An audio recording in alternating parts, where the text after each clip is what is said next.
Aira bit మనం YouTube లో shorts ని పోస్ట్ చేస్తూ ఉంటాం. ఆ షార్ట్స్ ని మనం ర్యాంక్ చేసి అండ్ వాటికి వ్యూస్ పెరిగి అండ్ ఆ షార్ట్స్ వైరల్ ఎలా అవ్వాలో ఈ వీడియోలో చెప్తాను. స్కిప్ చేయకుండా ఎండ్ వరకు చూడండి. ఒక యూట్యూబ్ షార్ట్ క్రియేట్ చేయాలంటే ఆ షార్ట్ అనేది లెస్ దెన్ 180 సెకండ్స్ ఉండాలి అండ్ దట్ వర్చువల్ ఫార్మేట్ వచ్చేసరికి 9:16 ఉండాలి అండ్ వ్యూవర్స్ కి క్విక్ ఎంటర్టైన్మెంట్ ఆర్ ఇన్ఫర్మేషన్ లా ఉండాలి. ప్రెసెంట్ అయితే యూట్యూబ్ షార్ట్స్ మేజర్ ఫర్దర్ గా ఉంది ఛానల్ గ్రోత్ కి. బికాస్ చాలా మంది బోర్ కొడితే చాలు మొబైల్ ఓపెన్ చేసి యూట్యూబ్ షార్ట్స్ చూస్తూ ఉంటారు. సో దానివల్ల షార్ట్స్ కి వ్యూవర్షిప్ అనేది బాగా వస్తుంది. అండ్ ఆల్సో యూట్యూబ్ ఇప్పుడు షార్ట్స్ ని ఆల్గోరిథం లో సెపరేట్ గా ప్రమోట్ చేస్తుంది, ఎస్పెషల్లీ మొబైల్ యూజర్స్ కి. ఓకే, కానీ యూట్యూబ్ షార్ట్స్ ఎందుకు అంత పవర్ఫుల్ ఇంపాక్ట్ క్రియేట్ చేస్తుంది అనే మీ డౌట్.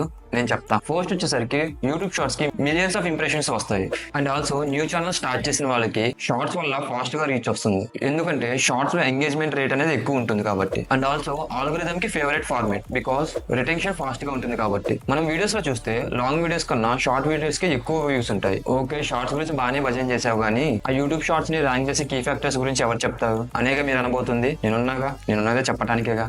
ఫస్ట్ కీ ఫ్యాక్టర్ వచ్చేసరికి టైటిల్ ఆప్టిమైజేషన్. షార్ట్స్ కి వచ్చేసరికి క్యాచీ టైటిల్ కావాలి, దట్టు కీవర్డ్స్ ఉండాలి. Example digital marketing tips in 30 seconds or Instagram growth strategy in 2025 ఇలాగ కీవర్డ్స్ అనేవి ఉండాలి. సెకండ్ వచ్చేసరికి హ్యాష్ ట్యాగ్ యూసేజ్ అనేది ఎక్కువ ఉండాలి. Like relevant niche hash tags ఉండాలి. ఎగ్జాంపుల్ డిజిటల్ మార్కెటింగ్ షార్ట్స్ అని, డిజిటల్ మార్కెటింగ్ ఇన్ తెలుగు అని, ఇలాంటి రిలవెంట్ హ్యాష్ ట్యాగ్స్ అనేవి ఉండాలి. థర్డ్ కీ ఫ్యాక్టర్ వచ్చేసరికి వ్యూవర్స్ ని హుక్ చేయాలంటే ఫస్ట్ 2 seconds లోనే మనం మ్యాటర్ స్టార్ట్ చేయాలి. అలా కాకుండా లాంగ్ వీడియోస్ కి చేసినట్టుగా లేట్ చేయకూడదు. ఫోర్త్ కీ ఫ్యాక్టర్ వచ్చేసరికి watch time and retention. Minimum people వీడియోని ఫుల్ గా చూసినా మనకి ఎంగేజ్మెంట్ అనేది బాగా బూస్ట్ అవుతుంది. సో ఎంగేజ్మెంట్ బాగా బూస్ట్ అవ్వాలంటే షార్ట్స్ అనేవి క్రిస్పీ అండ్ ఇంట్రెస్టింగ్ ఉండేలా చూసుకోవాలి. సో ఈ కీ ఫ్యాక్టర్స్ ఫాలో అయితే మన షార్ట్స్ కి వ్యూస్ అనేవి పెరిగి మన ఛానల్ గ్రోత్ అనేది బాగా హెల్ప్ అవుతుంది. ఇప్పుడు షార్ట్స్ ర్యాంక్ అవ్వడానికి కొన్ని యూట్యూబ్ ఆల్గోరిథం సీక్రెట్స్ చెప్తా. షార్ట్స్ కి వచ్చేసరికి ఇంప్రెషన్స్ వర్సెస్ వ్యూస్ రేషియో అనేది ఇంపార్టెంట్. సో మన షార్ట్స్ కి బెటర్ రిటెన్షన్ వస్తే ఆటోమేటిక్ గా యూట్యూబ్ ఆల్గోరిథం మన షార్ట్స్ ని పుష్ చేస్తుంది. అండ్ ఆల్సో రీప్లేస్ కౌంట్ కూడా రిటెన్షన్ బూస్ట్ చేయడానికి యూస్ అవుతుంది. అండ్ వీటీఆర్ అనేది కూడా ఇంపార్టెంట్. వీటీఆర్ అంటే వ్యూ త్రూ రేట్.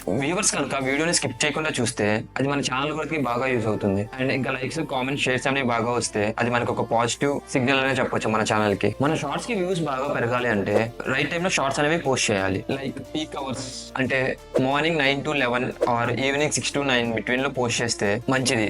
బికాస్ చాలా మంది యూత్ మార్నింగ్ బ్రేక్ఫాస్ట్ చేస్తున్న టైంలో ఆర్ ఫ్రీగా ఉన్న టైంలో, ట్రావెల్ చేస్తున్న టైంలో మాక్సిమం ఫోన్ ఓపెన్ చేస్తారు.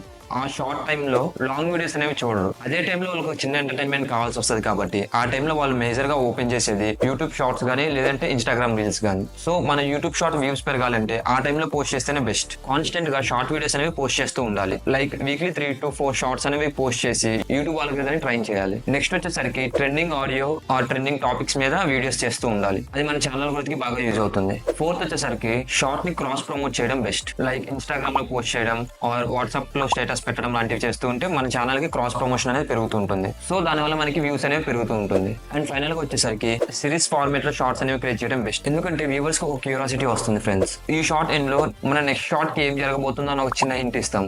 సో వాళ్ళకి ఒక క్యూరియాసిటీ బిల్డ్ అయ్యి నెక్స్ట్ షార్ట్ ఏం జరుగుతుంది అని చూడడానికి వెయిట్ చేస్తూ ఉంటారు. లైక్ ఎలాగంటే మన అమ్మ వాళ్ళు సీరియల్స్ చూస్తూ ఉంటారు కదా, వాళ్ళు ఈ రోజు ఎపిసోడ్ ఎండ్ అయిన తర్వాత రేపటి ఎపిసోడ్ కి ఒక స్మాల్ హింట్ అనేది ఇస్తూ ఉంటారు. అలాగే మనం కూడా షార్ట్స్ లో స్మాల్ హింట్ అనేది ఇస్తూ ఉంటాము నెక్స్ట్ ఎపిసోడ్ కి. అమ్మ వాళ్ళు ఏం చేస్తారు, నెక్స్ట్ ఎపిసోడ్ లో ఏం జరుగుతుందో ఒక క్యూరియాసిటీ పెరిగి నెక్స్ట్ ఎలాగో సీరియల్స్ ఆ టైంకే వస్తాయి కాబట్టి మనల్ని పట్టించుకోవడం కూడా మానేసి సీరియల్స్ మీద ఫోకస్ చేస్తారు. అలాగే యూట్యూబ్ షార్ట్స్ లో కూడా నెక్స్ట్ ఏం జరుగుతుందో అని ఒక ఇంట్రెస్టింగ్ క్యూరియాసిటీ పెరుగుతుంది. సో దానివల్ల వ్యూవర్స్ నెక్స్ట్ షార్ట్ కోసం వెయిట్ చేస్తూ ఉంటారు. సో మనం షార్ట్స్ ఏమైనా చేయాలి అనుకుంటే సిరీస్ ఫార్మాట్ లో చేయడం బెస్ట్. సో ఈ మిస్టేక్స్ ని అవాయిడ్ చేసి నేను చెప్పిన టిప్స్ అనేవి ఫాలో అయ్యి యూట్యూబ్ షార్ట్స్ లో అప్లై చేసి వీడియోస్ తీయండి. ఛానల్ గ్రోత్ అనేది ఈజీగా పెరుగుతుంది. సో ఈ వీడియో మీకు నచ్చినట్లయితే లైక్ చేయండి. ఇన్ఫర్మేటివ్ అనిపిస్తే మీ ఫ్రెండ్స్ కి షేర్ చేయండి. డౌట్స్ ఏమైనా ఉంటే కామెంట్ చేయండి. అంటే సబ్స్క్రైబ్ టు డిజిటల్ బ్రాలీ. తెలుసుగా డిజిటల్ మార్కెటింగ్ అంటే డిజిటల్ బ్రాలీ.